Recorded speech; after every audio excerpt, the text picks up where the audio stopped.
Okay, so I think we can start. So on Monday we started talking about this Gaussian process. So we started with random process, the definition of random process, which is collection of random variables, any finite set of which will follow some consistent probability distribution. For example, in Gaussian process, the definition is that it is a collection of random variables, any finite set of which follows a consistent Gaussian distribution. So that was the definition that we discussed. And then obviously we also talked about a informal definition that any random process you can think of it as distribution over function, where each sample you are drawing from a random process is like a function, right? And then I tried to develop a mental picture of the random process, which is the 3D picture kind of thing, where one was time, other was randomness, and then the magnitude. And then you know that at each time you get a random variable, samples of random variable. For each sample, it's a function of time. And then this is the magnitude, right? And we saw that last time, right? And then we started talking about Gaussian distribution, actually a visualization of Gaussian distribution to be more specific. And we realized that beyond 2 dimensions, we cannot visualize it.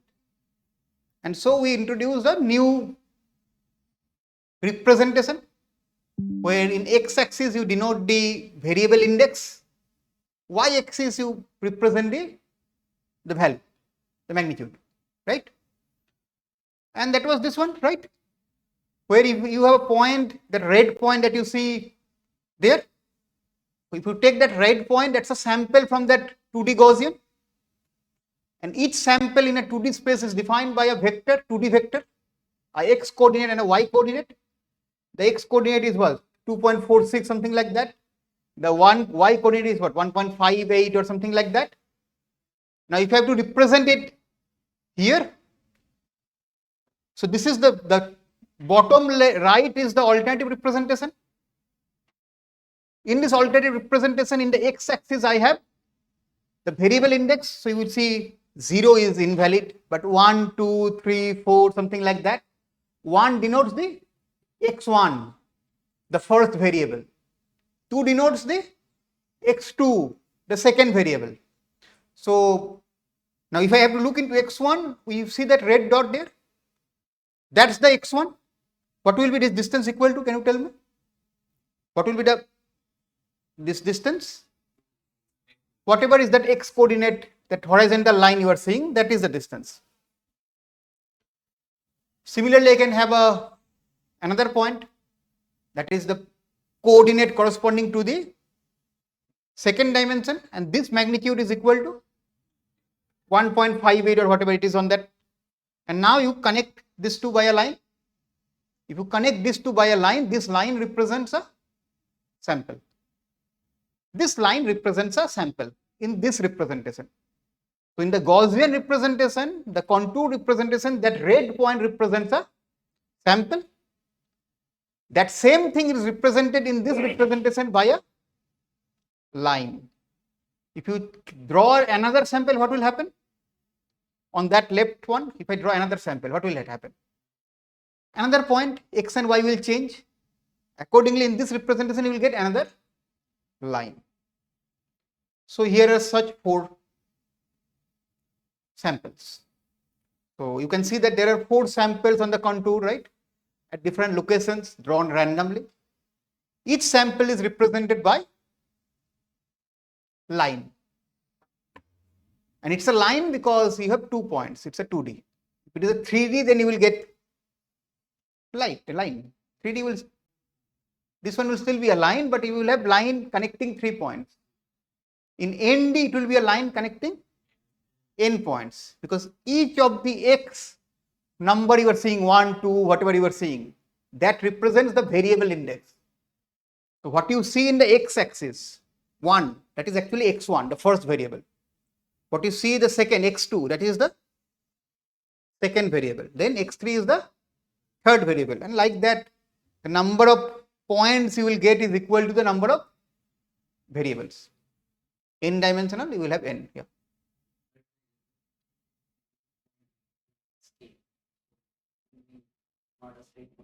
No, it will not be a straight line. It won't be, and we'll see that. Okay.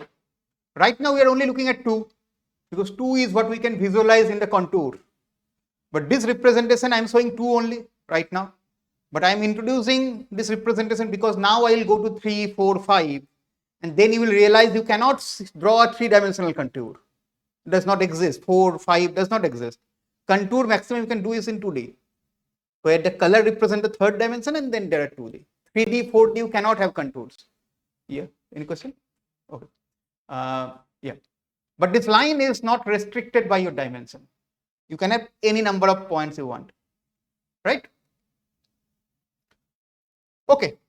Any idea what this is representing? These are also 4 samples, but do you see anything special about the 4 samples here?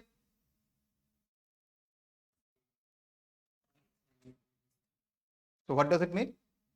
These are samples from probability of x2 given x1 is equal to 3. So these are conditional samples. These are conditional samples. You remember last time we saw the conditional distribution? So these are now conditional samples. So conditional samples, how will you represent it? Same thing, right? Do you see anything special about these line segments? The 4 line segments that you see, is there anything special about that? Do you see anything special about this 4 line segment? Anything different from the previous one?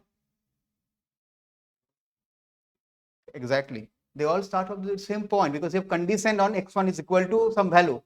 So the first point remains same and the second point kind of changes, which is shown here. So those 4 samples are on the same line. X distance is same. So the first point remains same. So drawing conditional sample means you fix it and then let it vary. How much will it vary? It will depend on the covariance. What is the covariance between these 2 samples, right? If they are independent, this will vary like anywhere it can go. But if they are, let's say 0.9, you will see very less variance. It will almost not vary because you have fixed it. And this is 0.9, it will almost not vary. That's what it means. Any question on this representation?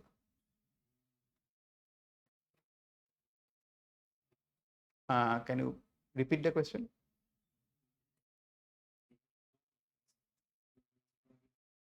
No. It can. You draw n number of samples and see how much it is changing. That's the covariance, right? You draw n samples, n conditional samples, and see the variance of that point. That is a measure, but from this you cannot. The other one is that you draw the conditional distribution there and look at the width. The higher the covariance, the lesser will be the width. And we saw it last time, right? When 0.9 to 0.8 to 0.6 to 0.4 to 0.1 to 0, it was slowly increasing. Same observation you will have here, right? Any other question? There is a name, but I don't know. Okay. But I call it alternative representation. But there is the actual proper name based on a scientist who came up with this. Okay. Okay. The idea is very simple of this representation, that each variable is a point in the x-axis. Variable is a point or variable index. If I have x1, the one point on that axis will represent the x1 variable. And whatever is the value of x1, that is represented in the y-axis. So you end up getting a point. Similarly, x2 will become the 2 coordinate in x-axis and a point. Okay. Higher dimension. 2D it's fine, but imagine that you have 5D, and I will have 5D in the next slide. 5D, that left representation you cannot have, but this one is very simple, you can have, because it will just be 5 points and you will connect them. Okay, and we'll use this representation to draw motivation for regression. Ultimately, Gaussian process is a distribution over function, so we'll extend it to the Gaussian process case. The actual motivation I am showing it is, I want to go to the Gaussian process starting from Gaussian distribution. And that is kind of obvious that I want to do. But even if I don't go to Gaussian process, the main advantage is that it allows you to visualize 5, 6, 7D, ND, which the other one will not allow you to do. It is restricted to 2D only. So that is the main advantage. Okay.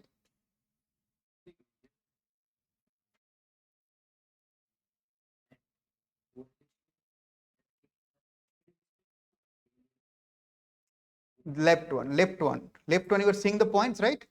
Draw the PDF of the probability of y1, y2 given y1. That will be Gaussian. So same, this is the samples, right? This is not the distribution, these are samples. So it's Gaussian because property of Gaussian. Okay. Now I was talking about 5D. This is 5D. How does the covariance looks like? At the center you see the covariance. It has a very specific pattern. You can see the covariance that it keeps on reducing gradually as you go. 2 points closer have higher covariance. Points this at distant have lower covariance. And the 4 plots you are seeing, what are the contours? Because in 5D I cannot have a contour, right? So what I have done is that out of the 5D I have selected 2D, x1 and x2, and plotted contour of those 2D. So it's like a slice, you can imagine. Okay, it's basically the contour of 2 variables, x1 and x2, right? Marginals basically. So that's why the contour is there, but actually that contour tells you nothing. It only tells you about the marginal of x1, x2, the joint distribution of x1 and x2. x3, x4, x5 has been integrated out. But the samples that you see, the line, that shows you all the 5 dimensions, right? You can see that because it is 5, there are 1 to 5, you can see, right? 1, 2, 3, 4, 5. So there are 5 index, each representing 1 dimension. And then the samples, if they change, you can see the samples changing. Accordingly, the line segment keeps on changing. Obviously, this red sample actually is showing you only x1 and x2 that you can verify. x3, x4, x5 you cannot verify. That is not shown in the contour. That cannot be shown in the contour. So you start getting this line segments. Is it clear what is happening here? Any doubt on this one? It's not very difficult. It's just a different way of looking into things, right? Different way of visualization. There is no mathematics, nothing here. Okay. If you know the mathematics of Gaussian, that's exactly the same thing here. It's just that how you represent a thing. Fine.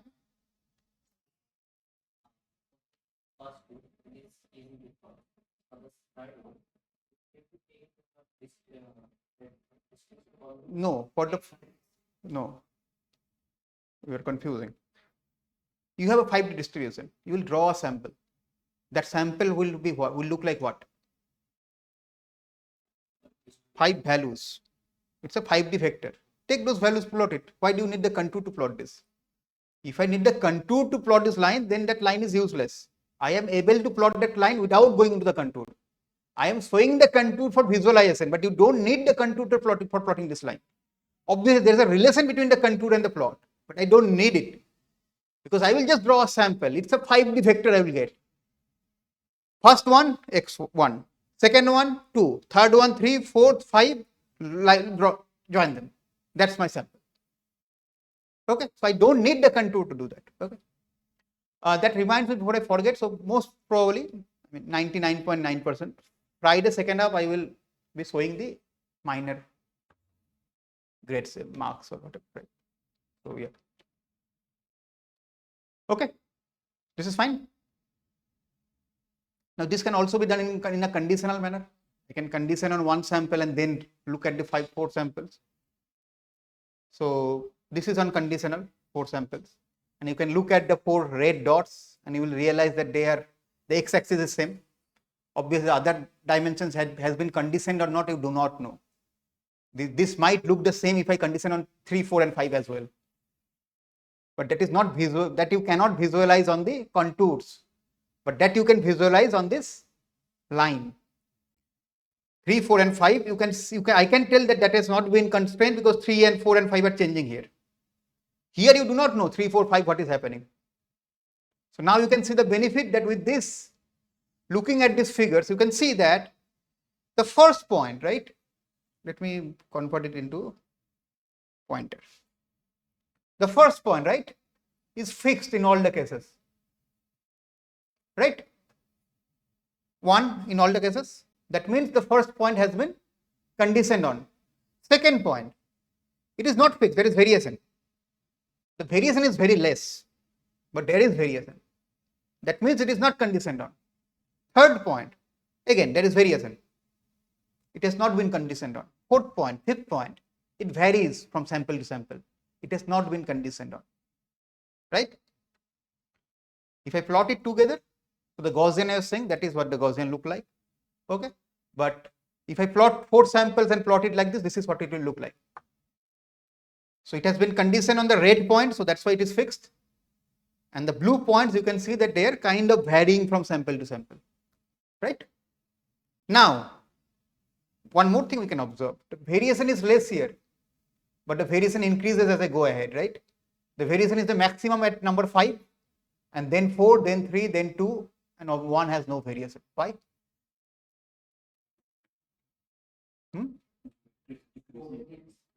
Covariance is reducing because of this structure. 0.9 means highly correlated. So if one is fixed, other is almost fixed. 0.8, right? The next number. Okay, it can vary a little bit more. 0.6 or 0.4, whatever it is, it can vary significantly more. And that is what you see in the samples that has been drawn, the conditional samples that has been drawn, right? Now this thing, it's impossible to visualize on the contour. On the contour, you cannot tell that how much variation the 5th dimension has, because it's a contour of 1 and 2. Yes, you can do that if you draw the contour of 1 and 5. But then you cannot tell about 4, then draw the contour of 1 and 4. So you will keep on doing that. Better draw this in a single figure, you know everything. Right? Any question? Okay. And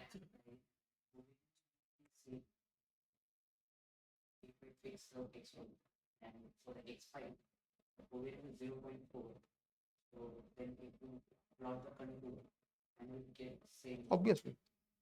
You are plotting the contour by drawing samples from the distribution. And the distribution is governed by the covariance kernel, or in this case covariance matrix. So the covariance does not change. The samples are a function of the covariance you have selected.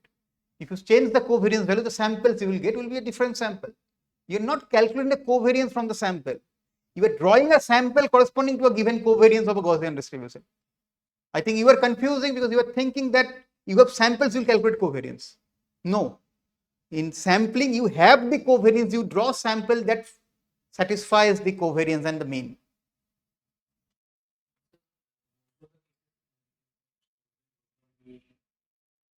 Designing the experiment and we get all the samples, all these things. Correct. From there, we come to find the covariance. Not true. Not true. Because when you do a design of experiments, you draw sample from some other distribution. You do not follow the original distribution. That covariance has zero meaning. If you have to find the covariance, you have to draw a sample from the original distribution and use those samples to find an estimate of the covariance. That's an estimator. That might be a biased estimator, might be an unbiased estimator, depending on for sigma whether using 1 by n or 1 by n minus 1. But that is an estimator, that is not the true covariance. That will become true when n tends to infinite, in case of unbiased, obviously, but otherwise that's not a covariance. Okay. But you are partially correct also, but I will not answer that question now. Okay. Because what you are saying that you have to estimate the covariance or something like that, that will come in Gaussian process somewhere, but I don't want to go into that now. Okay. But to answer your question, no, the covariance you calculate is an estimate of the covariance. That is not the covariance. Yes, in the limiting case it will become, but ideally because you don't use infinite number of samples, it's not. Okay. Okay, so 4 samples, the sample varies based on this, and you can see, right? Let us go even high dimensional. The left one is 20 dimensional.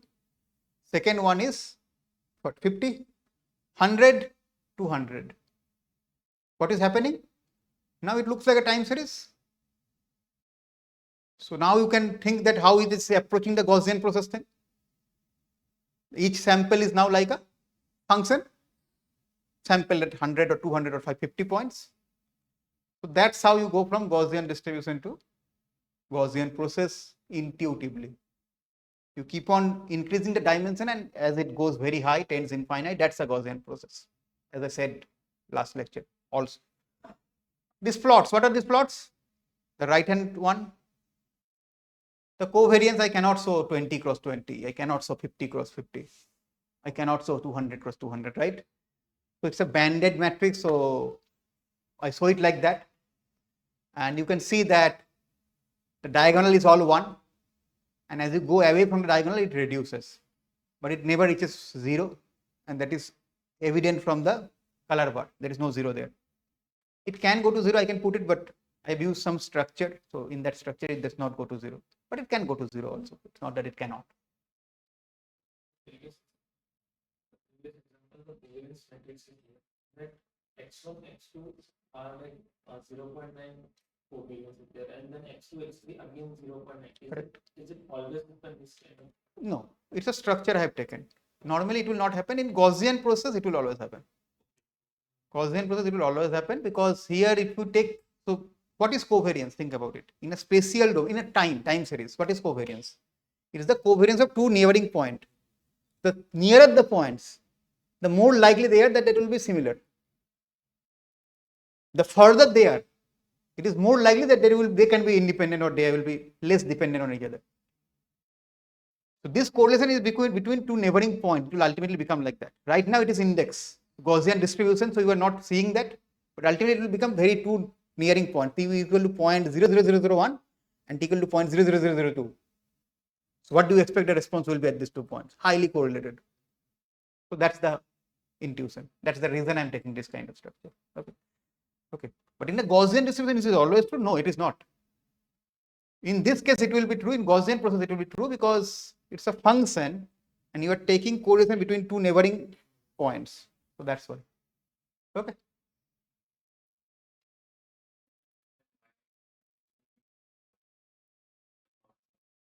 No, not for other process. I said Gaussian distribution in a generic Gaussian distribution. Why it cannot be that x1 and x5 are highly correlated and x1 and x2 are not correlated? For example, let us take 5 variables. Okay. X1 is height, x2 is from where you are, x3 is your name, and x4 is your weight. You remember what is x1, x2? Now x1 and x3 are independent. Will you agree with that? Your name should not have anything to do with your height. I mean, it can have, because depending on location, some Danish name, very tall, it can happen, but let's say that it's less correlated, right? But x5, x4 was your weight. Weight and height, they are highly correlated. So it's possible that x1 and x4 are having high correlation, whereas x1 and x3 is having very low correlation. It's possible in a Gaussian case. But in a Gaussian process, what is x1? x1 is x at t1. What is x2?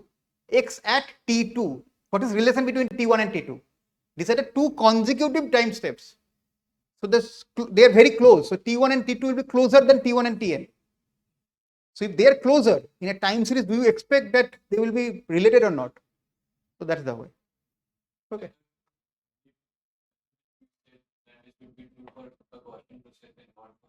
No. Distribution. Random process also, if it is for time, it will hold. It will hold. Okay. So I said Gaussian distribution. Generic Gaussian distribution can be the one that I gave, right? To height, weight, and all those things. In that case, it need not be true. And it depends what you are defining as x1 and what you are defining as x5. I can always switch those in a Gaussian distribution. Here I cannot switch. They have a meaning, t1 and t2. Okay. Yeah.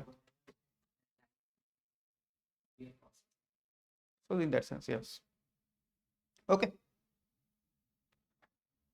Okay. So now let us take the 20-dimensional case. So this was 20-dimensional, right? Top left. This was for 20 dimension. But this sample was an unconditional sample.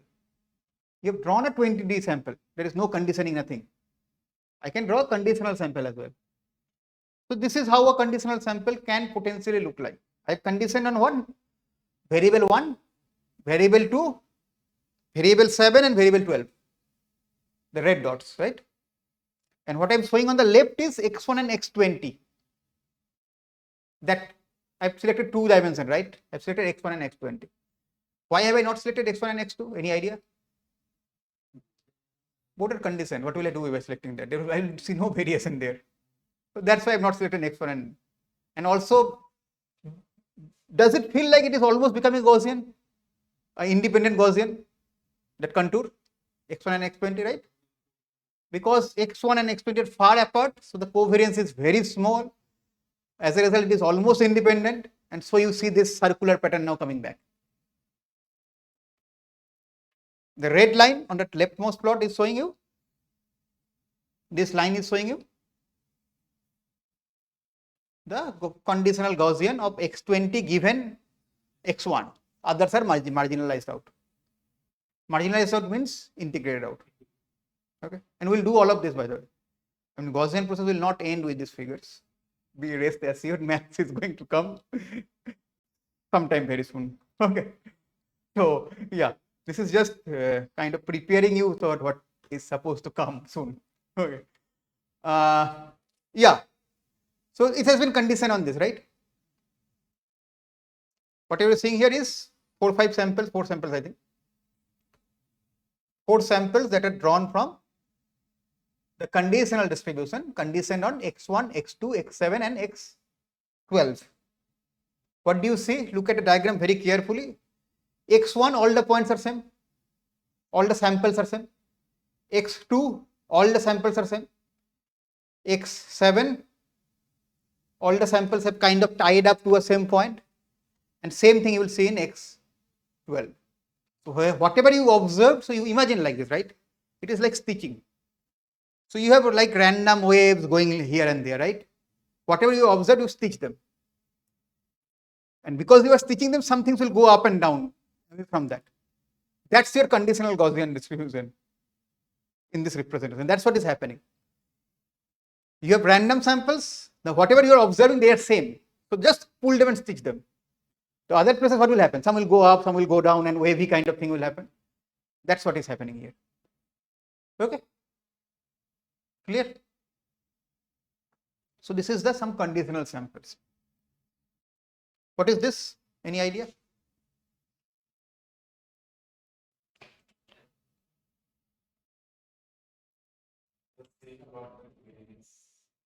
Correct. Not the same plot. Instead of 4 plot, I have now taken 4 samples. I have taken, it is written 100 samples. Now I cannot show 100 samples. So for the 100 samples, I have calculated mean and standard deviation. Okay.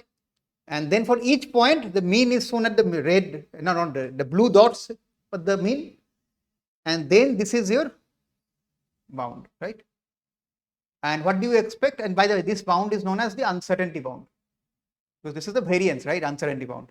Now what do you expect? Wherever you have observed, the uncertainty is 0. I am tossing a coin. Once I have observed that the first output is head, the uncertainty is 0. The next one I do not know. That is uncertain.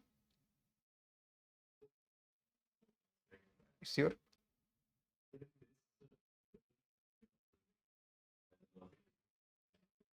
So it can also be pertaining because of because we are also conditioning on x2. Obviously, no, but we are not doing that. What we are doing is that this plot, by the way, this plot, when you see this contour, this contour, right? This contour has nothing to do with conditioning. This contour, when I show, even if you go back and show, this is the total contour. In the total contour, if I condition, I will look into the slice of that. This is the total distribution of that. And from there, I am integrating everything, and now I am conditioning on. Okay. So now, wherever you have observed, the uncertainty is 0, almost 0. If there is noise, then there can be uncertainty. So that is what you see. The red points, the error bar is non-existent.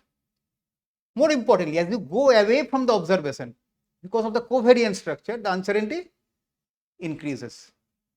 And that is what you will see, that from the observation point, go left, go right, the uncertainty will increase. The points that are near to the observation will have less uncertainty. The points that are away from the observation has more uncertainty. It is exactly same as if you know it is raining outside now, whether it will rain 1 minute after now. You are quite sure it will. Whether it will rain tomorrow this time, you do not know. Same thing. So you are uncertain whether it will rain tomorrow or not, given that it is raining today. But whether it will rain 10 seconds from now, you are sure it will rain if it is raining now. So the uncertainty is less nearer to your observation. It is more away from the observation. Right? So that should be followed, and that is being followed. Okay. It's true only for scenario where this time independence is there, or Even space. This is a very bad example. I might press something, it might stop. Let's take this one. Okay. This one. Okay. Space. Suppose I measure elastic modulus at this point. Delta x from there. I know that it is going to be the same elastic modulus. But at this point, it might have something else. So even in space, that is true. Okay. Both in space and time, it is true. Wherever there is the whole idea is that whatever you have observed very near to that, it should be same. Anyway, okay. Now, is it always true? When I am doing it, it is based on assumption that it is true and it is mostly true. But then, if you take the most exceptional case, where, let's say, it is a bimetal kind of strip, and you take the boundary, and they say, no, I am going delta, so I am getting a different property. That's the exceptional case, right?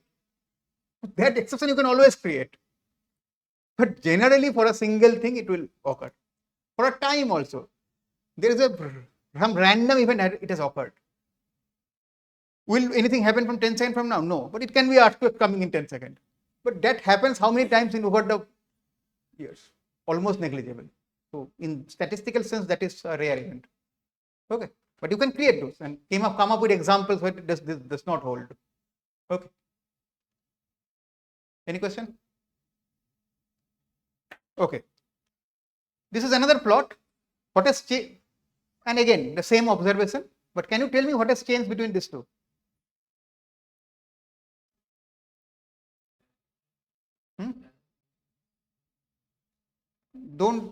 Obviously, you know what has changed. The plot has changed, the error bar pattern has changed, and all those things. But why has it changed? By looking at this, what I am flashing on the screen, by looking at that, can you tell me? Why is it changing? Look at a covariant structure. The covariance is decaying much faster in this case than this case. And that is why you are seeing that pattern, right? Because it is decaying much faster, you see the uncertainty is increasing at a much faster rate. Here it is decaying at a slower rate, so the uncertainty is almost same between two consecutive points. So this is the exponential kernel. So the covariance is calculated by exponential of minus mod of xi minus xj. This is a squared exponential, which is exponential of minus xi minus xj whole square. So because of that square, if the difference increases, the value increases, negative sign, exponential of negative reduces. I'll show you the form of this soon, but because I've changed the covariance matrix pattern, because of that this is happening, is the main thing you should know for now. How it will look, we'll come to that. Okay.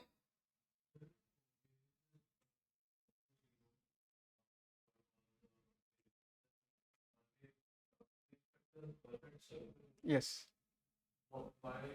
Assuming the mean is same. Mean and variance. Assuming mean may not be same, but the variance is same. Variance is one, standard Gaussian, 1 and 1, so it becomes circle. If it is, yes, if variance is not same, then it will have an ellipse. But ellipse will be like this. It will not be at an angle. So because of covariance, what happens is the angle changes.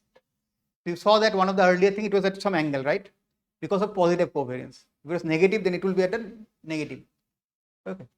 So it will become an ellipse, but it will be either be this or this. It will not be this. Okay. Okay.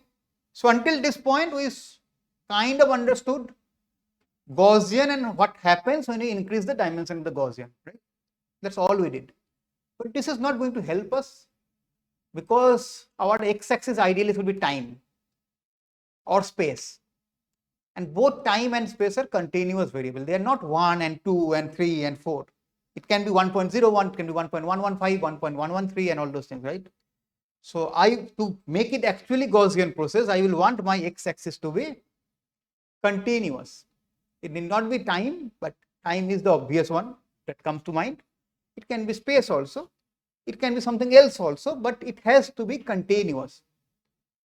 That is non-negotiable. Agrees? Okay. So how do we do it? So I gave you a glimpse of that by mentioning that we'll use some covariance matrix or covariance structure, exponential, and all those things I've said. So let us see. Don't look at the right hand side, just look at the left hand side. Left hand side is the same figure as this one, right? Now, how do I arrive at the top left one? Is by using this structure, where x1 and x2 were now my integers. x1 was 1, 2, 3, 4 up to 20. x2 was also 1, 2, 20. Right? And you can see here, if you put x1 is equal to x2, this will go to exponential of 0 is, let's, for sake of argument, let's say sigma square is equal to 1. I'm interested in correlation. 1. So that's why the diagonal was always 1. Okay. Let's go one step ahead. Let's take 1 and 2 and 1 and 10. The value inside the bracket increases for 1 and 10. The square increases even further. There is a negative sign, so exponential of negative of that big number will become a very small number. So the covariance will approach 0. It will not be 0, but it will approach 0 in an exponential, squared exponential manner. Right? So this is actually how I was generating those, but I was only using it for integers, because 1 was denoting my x1, 2 was denoting my x2, 3 was denoting my x3. So you are only doing it for integers. But this formula is not restricted to integers. x1 can be 1.01 and still this is valid. Right? So let us use this formula. This is also from, I think the axis might not be visible, but it is also from 1 to 20. Okay. What I have done here is that it is 1 to 20, but I have taken 100 points uniformly spaced between 1 and 20. Lean space. Okay. So uniformly equidistant 100 points between 1 and 20. And for each of those 100 points, I use this formula. So to get a matrix which is of size 100 cross 100. Right? Now I plot it, it looks like this. And you can see it has become quite smooth. Right?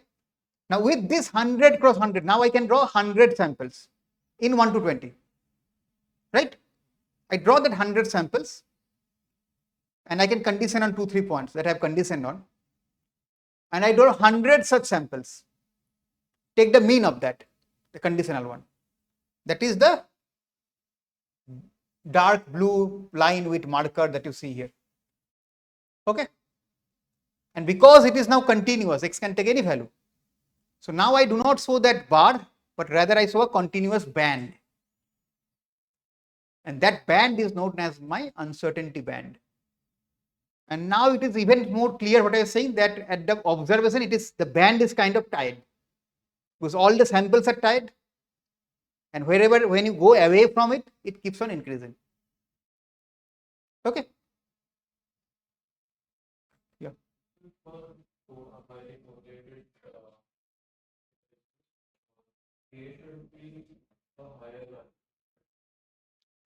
For correct higher value.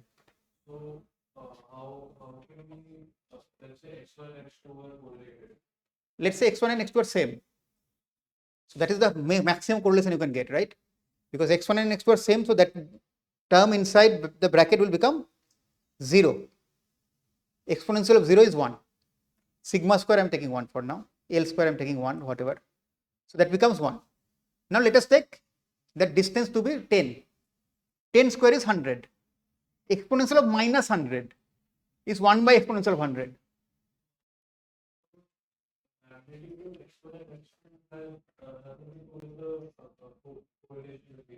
It has. What is x1 and x2? Think of x1 as time and x2 as time. So the closer there, the higher correlated race would be, that is what I was saying, the further there, the less correlated race would be. That is not an assumption, that is a kind of fact, as I said, right? As I said, gave the example of the rain and all those things, right? In most cases, that is a fact. In some cases, you might say, let's say there are vortices forming, right? You can say that, okay, along with local kind of thing, there can be some long-term correlation as well. For that, you can come up with a different form of this K, and that K should capture this. So you can always design this K. There is one more assumption here. The K here does not depend on x1 and x2. It only depends on the difference of x1 and x2. And this is known as stationary assumption. But there is non-stationarity where it will depend on the value of x1 and x2. Okay. So that is also possible, yeah.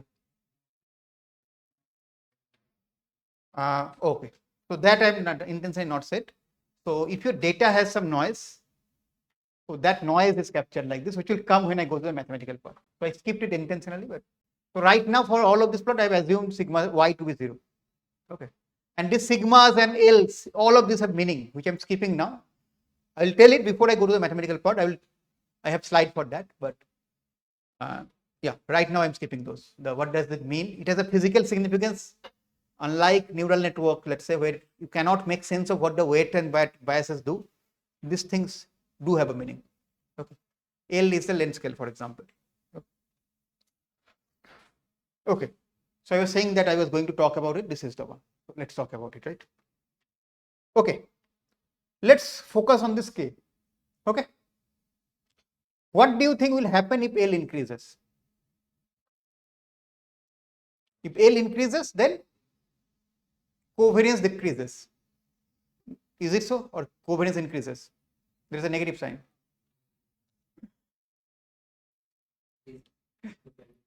If L increases, because of the negative sign, the covariance also increases.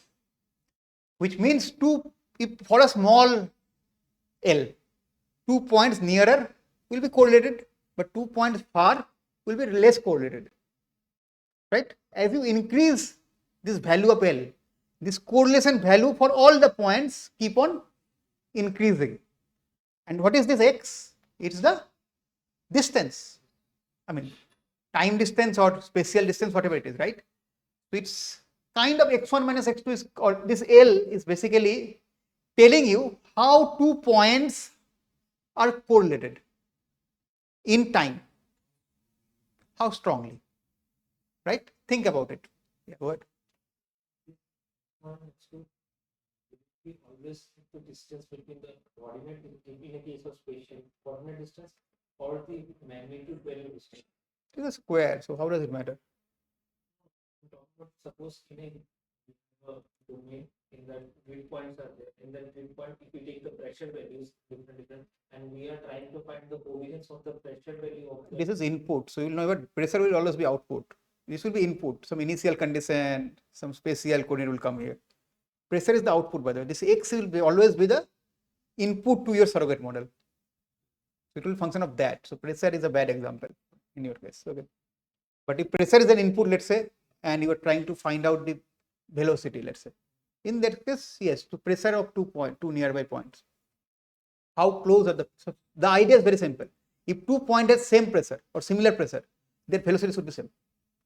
That's what it is saying. In a surrogate modeling sense, if I have to say, if I have 2 inputs, they are same value, then my output should also be same. That is what this means, which is the most logical thing that can happen, right? You cannot say that for same X, you will get difference, because then that goes in a different domain, one to many kind of mapping. Okay. So, but this assumption basically is saying that only. Okay.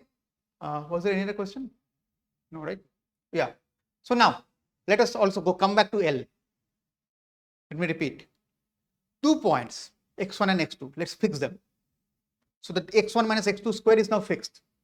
If L increases, the correlation increases. If L reduces, the correlation reduces. That means a higher L means 2 points far apart will now be correlated. Whereas a lower L means, or strongly correlated. Lower L means that the correlation will decay much faster. Because it is talking about distance and all those things, this is L is known as the length scale parameter. Or in originally it was called time scale, because time and all those things, but length scale in spatial sense, let's say, mostly it is used is length scale parameter. Make sense? So basically it will say, for example, if I take this point and this point, how strongly they are correlated or uncorrelated. So it's saying the correlation in the horizontal direction. Okay, move ahead. There is a sigma square. This sigma square, if it is small, what will happen? Covariance will reduce. If it is high, then it will increase. For a given point itself, it does not depend on x1 and x2. So this sigma square is saying at a given point, this uncertainty, how much it is. For a higher sigma square, this band will increase. For a lower sigma square, this band you are saying will reduce. So L is telling you about how uncertain or related is this in the horizontal direction, in this plot at least, and sigma is telling you how uncertain or certain in the vertical direction. So for example, this sigma for this kind of point will be 0. For this kind of point it will be 0. Okay.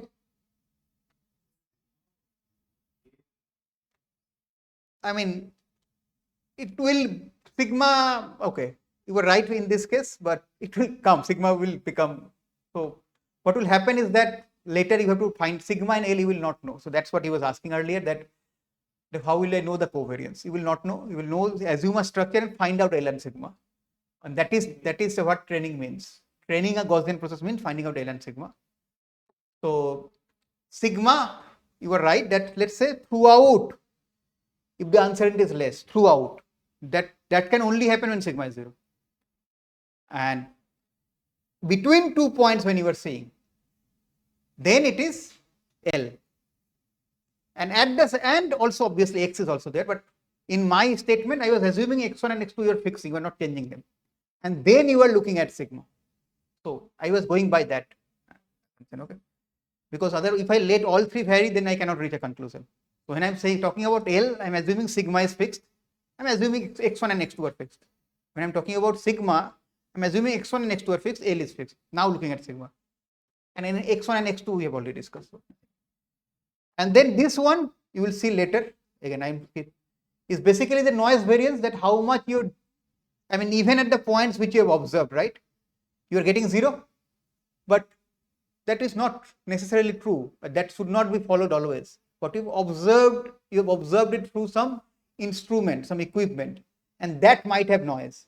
So as a result, you can, to account for that noise, you can bring this into picture. And in that case, these points will not have 0 uncertainty, but a very small uncertainty or uncertainty equal to sigma y. So that will cater to the fact that your measurements are noisy. If you don't, if you say that your measurement is not noisy, you remove that I sigma y part, sigma y equal to 0. In that case, wherever you have measurement, that will be 0 uncertainty. If you think that no, my measurement is noisy, keep that part, you would learn it, you will train for it, and you will see that, okay, even at the measurement point, there is some uncertainty. And that is the uncertainty because of noise. Obviously.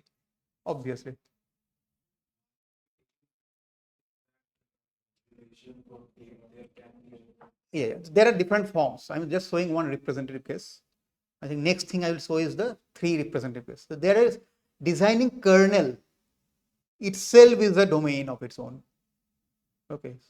I mean, for example, in one of our recent work, we designed a kernel by using neural network. Where neural network takes it to some latent space and there you assume a kernel. So even that is possible. So again, so designing kernel itself like is a domain of its own. Okay. Yeah.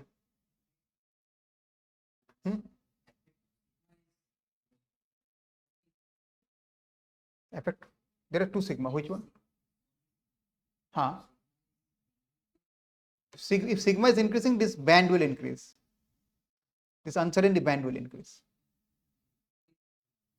Oh, what is it? Oh, what is sigma? Oh, sorry, I forgot. A sigma is known as process variance. How much variance is there in the process itself? Now, process means random process. So this whole thing, how much variance is there in the process? Overall measure. And that is represented in this direction. It is constant. It is not a function of x. You can make it function of x, but generally it is not. I mean, you can always say that sigma is the output of a neural network. Now, make it. Who is stopping you? Let's put x as an input to a neural network. The output is sigma. Sigma is now a function of x. You can do that, but then you have to train for all those neural network weights and things. So if your problem demands that this sigma is a function of x, and it is possible. So you can make it, but ideally in most cases it is not. You can make anything function of x, right? Even this L, length scale, you can make it function of x, and it is possible, right? Think of a material. In some portion of the material, the correlation is very less because the grain size is very small. In some other portion, there are bigger grains, so the correlation length is more. So even L can be function of x. But all of those will be tackled by non-stationary kernel. Non-stationary kernel, your covariance itself will be a function of x. So you will not make L to be a function of x, you will make K to be a function of x instead of x1 minus x2. And that will solve that problem. For a general purpose, then we need to take this kind of. Yes. I mean, depends. The idea is that you will have some knowledge about the process you are modeling, and you will select a covariance kernel based on that. If you know something is stationary, why will you make it do unstationary, non-stationary, to make your life difficult, right? So in that case.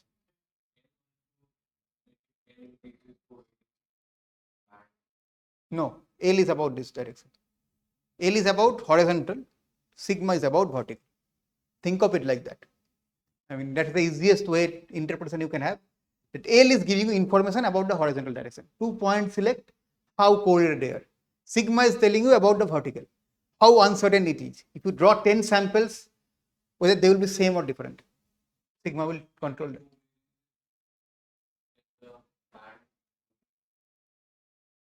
If covariance is more, band will be smaller or more larger? Larger.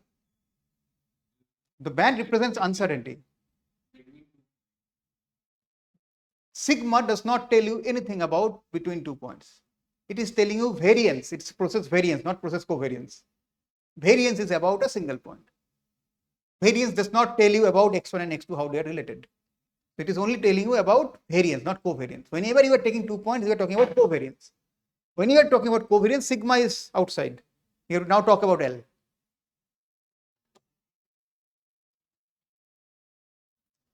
I mean, this K depends on sigma, L, and X. So what is the meaning of that?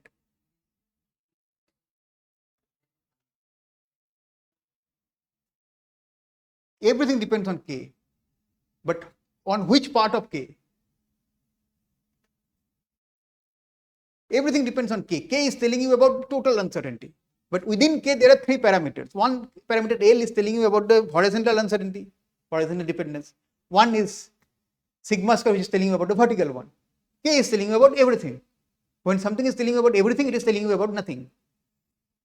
Because you do not know now. Neural network is giving you prediction. It has million parameters. What parameter is doing what? You do not know. Here, you know what is doing what. It's interpretable. There is a meaning associated with it. By looking at these values, you can make some sense out of it. That's the point.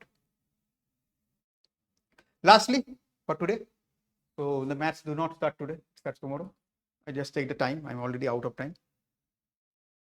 Different covariance I was talking about. So 3 separate covariance kernels, see the forms, all are stationary.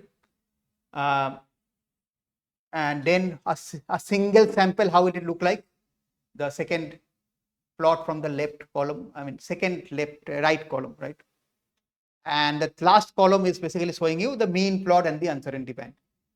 And you can clearly see if the covariance kernel changes, the samples changes, and so does your mean prediction, so does the uncertainty. So selecting a correct covariance has a huge effect. For example, when you take this Laplace kernel or this exponential kernel, each sample is like a Brownian motion. It is not smooth, and that's why look at the mean. If you look very carefully, you will see something like this, even in the mean. It is like piecewise linear, whereas in the squared exponential, it is continuous. So squared exponential gives you a distribution over smooth functions. Exponential give you a distribution over piecewise linear function. And rational quadratic is a more generalized one. For example, in rational quadratic, the last one, as alpha tends to infinite, it becomes exactly same as the squared exponential. So it's a more generic one. There are others also. Mattern is very popular, and there are other kernels also which you can read about on your own. Okay.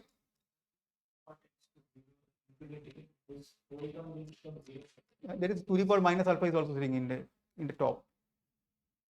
Okay. Solve the limit problem. Solve the limit problem. Do L hospital and find it out. Okay. Because if alpha tends to infinite, there is an infinite power and there is a alpha at the bottom also. So it is infinite by infinite. Do L hospital. Okay, or La hospital, whatever the pronunciation, I don't know. Okay. Okay. So next lecture we are going to start with and all of this is like visualization, right? How will you actually use it? You need to know the maths. Then only you can code. So that we will be starting tomorrow. Okay.